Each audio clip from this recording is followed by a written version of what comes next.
हाँ तो मेरे भक्तों, आपके बीच में बड़ी दुख भरी कहानी सुनाने के लिए जा रहा हूँ।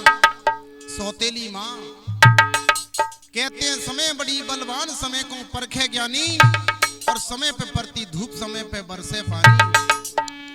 समय समय की बात और समय समय का फेर, और समय बदलने में नहीं लगती एक पल की भी देर। बड़ा दुख भरा किस्सा है मेरे सज्जनों, बड़े ध्यान से सुनोगे तो बहुत ही आनंद आएगा। क्या एक गांव के अंदर राजवीर नाम के एक मित्र रहा करते थे, और बड़ा ही सुंदर परिवार चल रहा है। कैसे? अरे जीवन होई बीतीत, सुनो मेरे सज्जन सरदारी,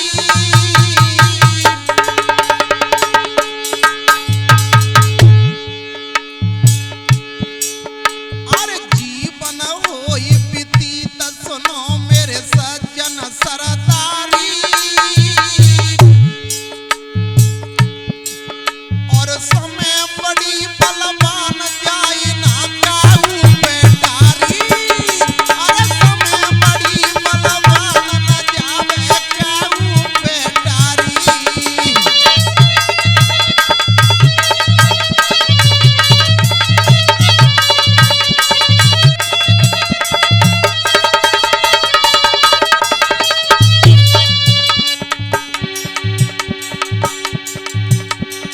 अरे ध्यान मेरे जाने पे दीजो मेरे भैया, समय का पता नहीं क्या होने वाला है। अरे ध्यान मेरे जाने पे दीजो, और भूल चूक होइल कत नमस्ते श्रोता जन लीजो।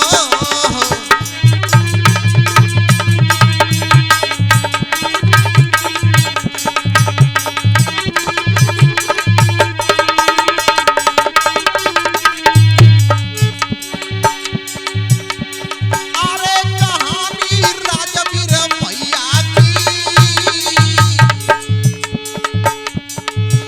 और समय बड़ी बलवान ने मेरे श्रोता हो, अरे समय बड़ी बलवान के नजर तो हटी कन्हैया की।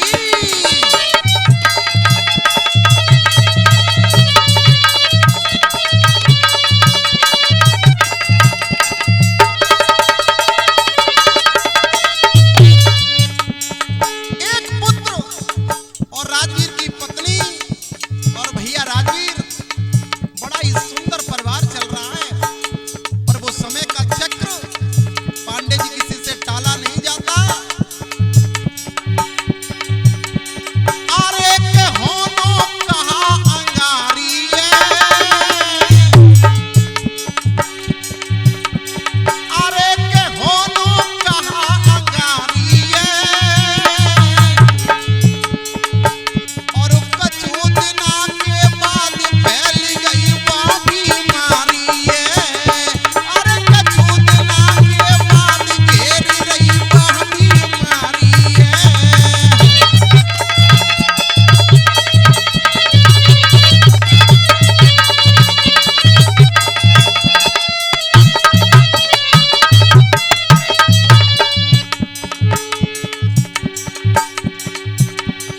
अरे होन का आगे अब होनो,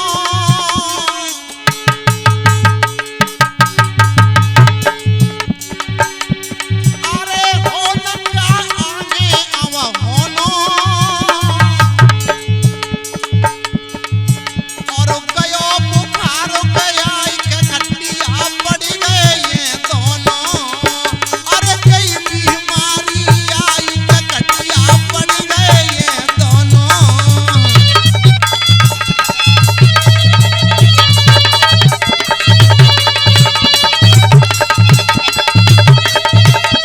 भैया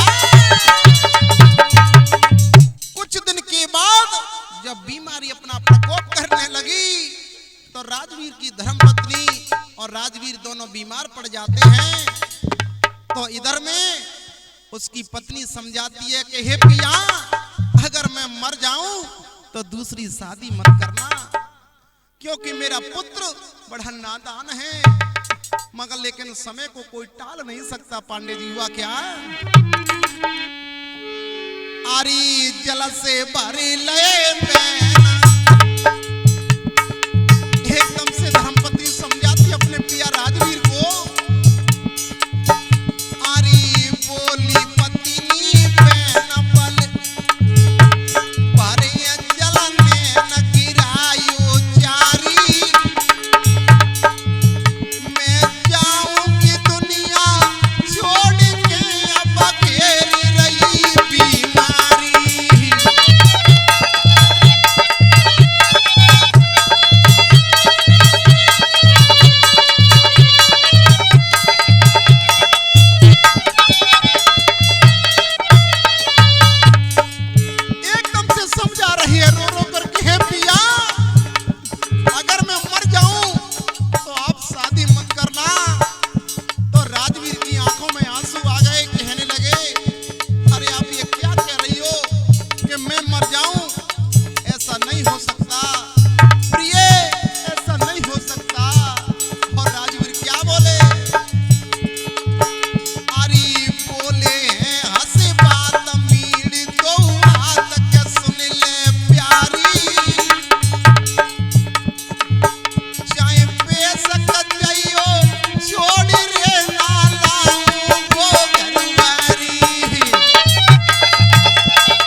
और राजवीर की धर्मपत्नी के प्राण पखेरु दुनिया को छोड़ के चले गए, क्योंकि पता नहीं काल बड़ो ईमानदार है, बिना ही ना ले और जो आएगो रास्ता में तो घरऊ न जान दे। ये काल बड़ा। तो एकदम से राजवीर बिलख रहा है, रो रहा है और क्या बोला?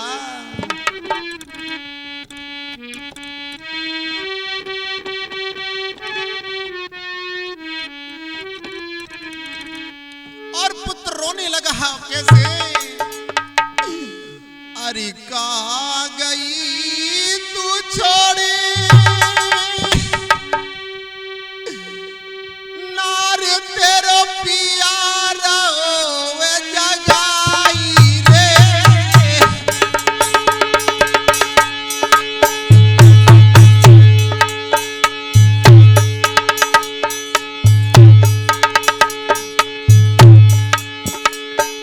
अरे कहाँ गई तू छोड़ नार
बिलख रहे हैं, रो रहे हैं। गांव वालों ने देखा कि हुआ तो हुआ क्या, इधर में पास में आए, कहने लगी अरे भैया इतना क्यों रो रहा है, आया है सो जाएगा, राजा रंग फकीर, कोई सिंहासन चढ़ चला कोई बंदो जात जंजीर, जिसने जन्म लिया उसे तो जाना है, इसके दाह संस्कार की तैयारियां करो।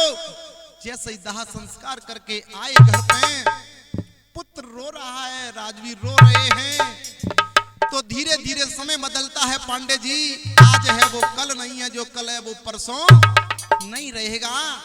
जैसे ही 10-20 दिन महीने बीते, जब तक कुछ लोग आने लगे और कहने लगे भैया राजवीर अब तो तू भैया परेशान है, ना हो तो दूसरी शादी कर ले। तो राजवीर भैया कहते कि नहीं भैया मैं शादी नहीं कर सकता, क्योंकि मरते मरते मुझसे ये कह करके गई थी कि हे पिया अगर मैं मर जाऊं तो दूसरी शादी मत करना। और क्या बोले,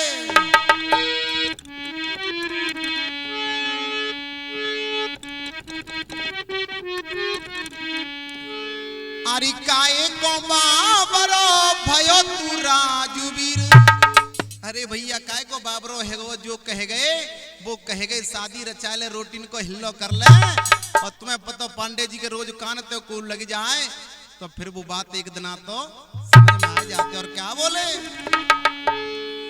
अरे काहे को बाबरो भयो तू राजवीर, शादी ले तू रचाई रंग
पांडे जी शादी रचा ली और दुल्हन घर में आ गई, पुत्र को डांटने लगी और अपने पिया से कहने लगी, हे पिया ये पुत्र मुझे सामने देखने में बहुत बुरा लगता है, और पता है सौतेली माँ तो सौतेली माँ हुआ करती है, कितना भी लाड लड़ाए मगर एक बार तो मन खट्टा हो जाता है।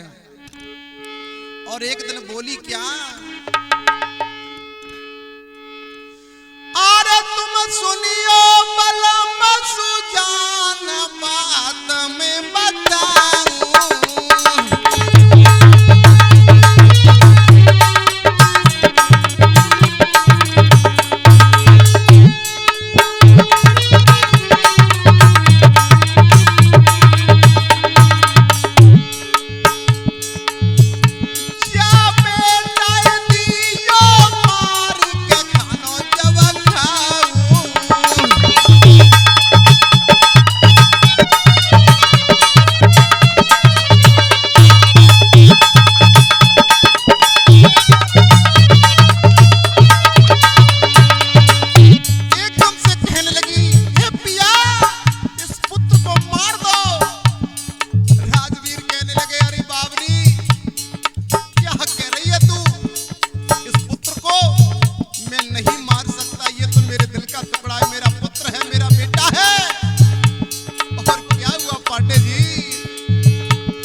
मर्यादा पीछे पड़ जाती है।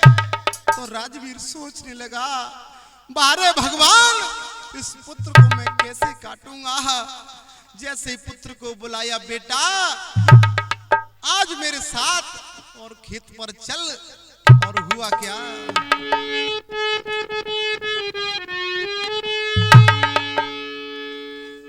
बेटा को पास बुलाया है और हेत में ना बने बात करी। धीरे से संग लगाया है और बगल में पेली छुरी धरी।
खेत में बाजरा कैसा लहरा रहा है, ना हो तो इसको मैं पलटवा दूं, द्वारा बोने की कोशिश करूंगा। तो पुत्र कहने लगा, हे पिताजी आज ऐसा है और शायद कल ऐसा नहीं हुआ। तो उसके समझ में आ गया कि जैसे लाखा बंजारा अपने कुत्ते को मार करके पछता रहा था, ऐसे मुझे पछताना पड़ेगा। राजवीर के समझ में आ गया और बेटे को लौट करके घर पहुंचा साथ में लेकर। तो वो केस सुखा रही थी, देख रही थी कि आज मेरा दुश्मन इस दुनिया से चला गया होगा। जब साथ में देखा तो आंखें लाल कर ली और बोली, पिया इस दुश्मन को आप साथ में लेकर के आ गए। तो कहने लगे, एकदम से राजवीर कहने लगे कि चाहे तू मर जा मगर लेकिन मैं पुत्र को नहीं मार सकता। तो मैं यही कहना चाहता हूं इस कथा के माध्यम से कि कभी अपनी औरत की बातों में आकर के ऐसा कदम मत उठाना। और सुनिएगा मेरे भैया,